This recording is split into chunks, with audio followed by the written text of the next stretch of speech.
Hi there, this is Emma Manship, Free Photozine, and today we're going to be looking at the Benro 3XS Lite Gimbal Stabiliser. So as you can see, it comes in quite a nice sturdy box. We'll just slide this open here. So inside, first of all, we've got a little plastic bag with our instruction manual in it, and in here as well you've got a little hand strap which will stop you accidentally dropping the gimbal.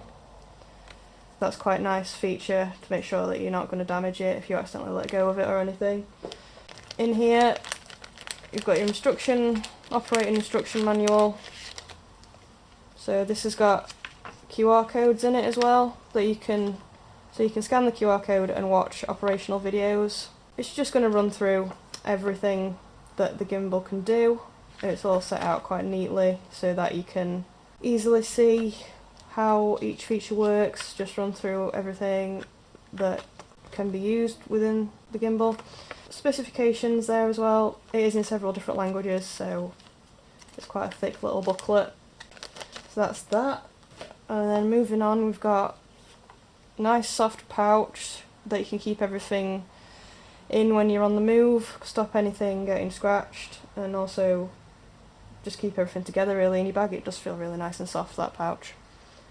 So moving on to the little mini tripod legs that you get with this gimbal. It's a really nice feature. Will allow you to stand the gimbal on a tabletop or anything like that while you were filming. Nice and neat, just screws into the bottom of the gimbal here. You can also screw this into like a tripod or a larger tripod if you wanted to. You've got your charging cable, so that's USB-C. The gimbal does take 3 to 4 hours to charge fully. And then you've got the gimbal itself. Okay, so I'm just going to talk you through the main features that this gimbal has. So first of all, we're just going to turn it on here. So as you can see, that's stabilised. It does feel quite balanced in the hand. Obviously, depending on what phone you use with it, that's going to alter the weight of it. But it does feel fairly comfortable to hold, and as you can see, it does respond well to any hand movements that you create and keeps the phone nice and steady there. Okay, so we've switched it on. To get the most out of the gimbal, I'd recommend downloading the app, which you can then use with the gimbal on your phone, and this gives you a lot more functionality. We've got the app already loaded up here. It's fairly simple just to connect your phone to the gimbal via Bluetooth, and then you get access to quite a few more features that I'll just talk you through here. So first of all, you've got the joystick, which is this big button here, and just panning that left and right. It's a nice, easy, smooth movement. You can also go up and down with that as well. Your joystick is also used to navigate your menu. So we'll press this menu button here, and this gives you access to your different tracking settings on the video side of things.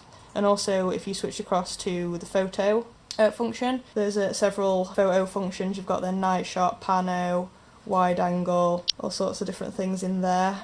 So then you can access and come out again of the menu just by pressing that button.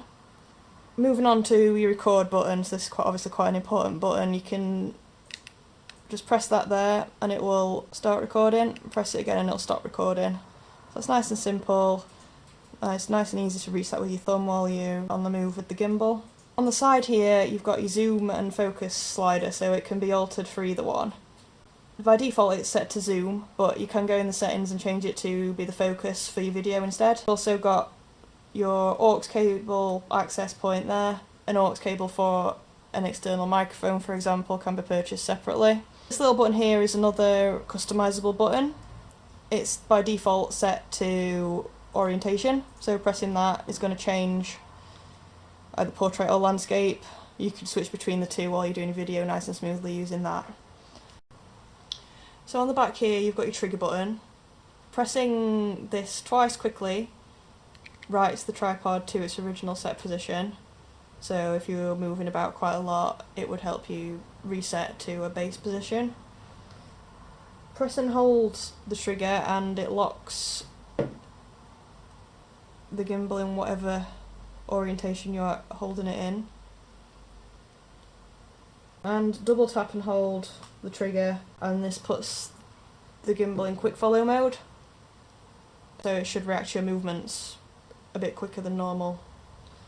Underneath this here you've also got another customisable button.